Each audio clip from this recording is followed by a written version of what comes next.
বান্দাটাকে আল্লাহর দিকে ফিরানো হবে। আল্লাহ তাআলা বান্দাকে বলবে, এই বান্দা, তোর পাশের লোক আমার দিকে চায় আর আমি দয়া করে তাকে জান্নাত দিয়ে দিলাম, তুই একটু চাস না আমার দিকে? কিরে তুই তাকাস না কেন আমার দিকে?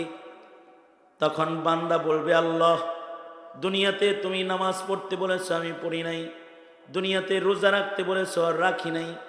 দুনিয়াতে কত হুকুম তোমার পক্ষ থেকে আমি বান্দার উপরে ছিল, একটা হুকুমও আমি দুনিয়াতে পালন করি নাই, তাই আসামি হয়েছি। আজকে তুমি দোজকে যাইতে হুকুম করেছো, এই হুকুমটাও যদি আমি পালন না করি তাহলে তোমার বান্দা দাবি করব কেমনে? এ কারণে আজকের হুকুমটা পালন করে তোমার হুকুমে দোজকের দিকে আমি যাইতাছি। তোমার হুকুমটা আদায় করার জন্য তোমার দিকে আমি তাকাই না।